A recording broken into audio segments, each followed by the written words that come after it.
talking about unhealthy relationships. When does talking become stalking, and when does caring become obsession? So why is this important to talk about? Dating violence can start as early as the 6th grade. Nearly 1.5 million students are reported being abused in the United States. That is a lot. So this is clearly an issue.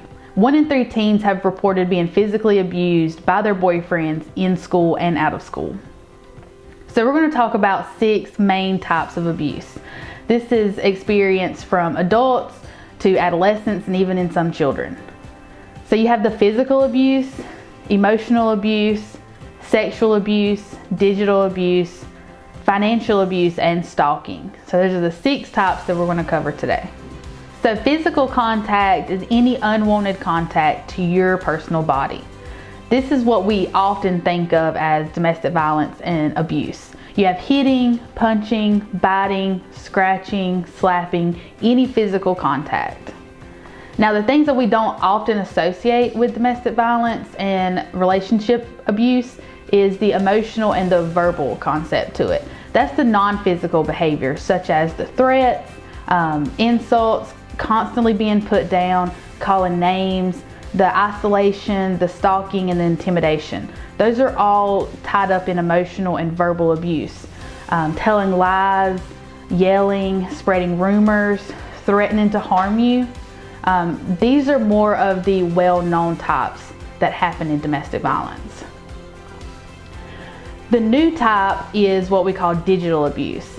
Digital abuse is relationship violence through social media networks, whether it's posting things online about your partner or spreading rumors, maybe controlling who you can and can't be friends with online, or even sending negative, threatening emails or text messages to that person is all considered digital abuse. And it's kind of different than cyberbullying or things that you would think of as abuse that happens online. Digital abuse is between partners, is in between people who are in some kind of relationship and they are using social media platforms as a way to control. The other types of abuse are financial abuse, which is the control of money, whether they're putting this person on an allowance or taking their money, maybe they're preventing them from having a job. These are types of financial abuse. And then you have stalking.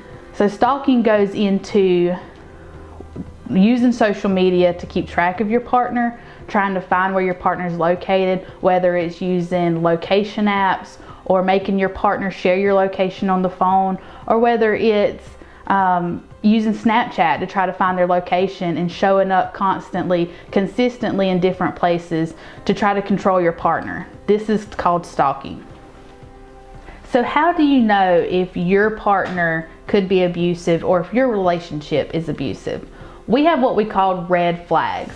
Red flags is that gut feeling you get when something is just not right.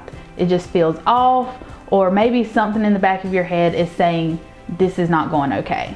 It could be being threatened and you just feel like that's not okay, and the way that things were said.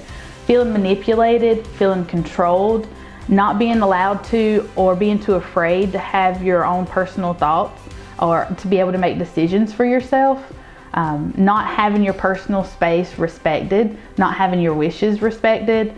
Maybe you're losing friends, you're being isolated from people.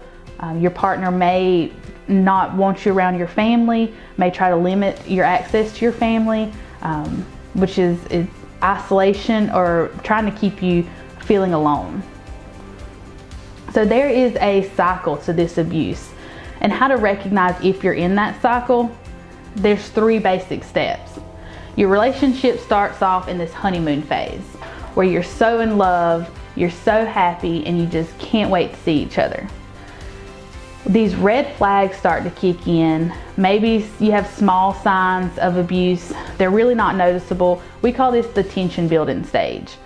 So maybe your partner doesn't want you to be on your phone so much. Maybe they won't allow you to have your phone at home, or they won't allow you to have your phone at the dinner table. Say you decide to text your friend, or you're in the middle of a conversation and you decide to take your phone to the dinner table. If you have this red flag, this gut feeling that you're going to have an explosion, which is the next phase of the cycle. You may be in an unhealthy relationship. So you have the honeymoon stage, you have this tension building where you know you shouldn't do something, that it could lead to an argument, and then if you do it, you have the argument we call the explosion. And so it's a full circle. After the explosion, after this, whatever kind of violence, whether it's verbal or emotional or physical abuse occurs, the honeymoon period starts all over again. This is where gifts are bought, there's apologies, there's a love, and they're so sorry, they love you so much, it's never going to happen again, until it does. And then it's the tension building stage where you know if you cross any boundaries or any lines, that there could be this explosion, this big fight. And after you do, or if you even come close to crossing those lines, this explosion happens, they buy gifts, they say they're sorry, and the honeymoon stage is all over again. And it's a constant cycle that's very difficult to get out of. And this is how you know that you're caught up in an unhealthy relationship. So if you've noticed your friend are going through some of the things we've talked about, how do you help them? First, you don't want to gossip about what's going on in their relationship or what they've talked to you about. You want to believe their story and believe what they are telling you is going on. Tell that person that he or she does not deserve the abuse that's happening to them, and then take your friend to a trusted adult, or tell them some trusted adults who you can trust to talk to. If it's something very serious, you can help make them a safety plan. Helping making a safety plan is who they can talk to, who can get them help, and ways they can get out of that relationship safely. Always go to an adult to help you with these things. And then give them help. If you know resources like the Haven or resources in your community, let them know that they're out there and give them the phone number to help.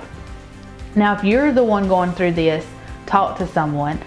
Whether it's a trusted friend or a family member, tell someone what's going on in your relationship. You want to be open and speak up about these things.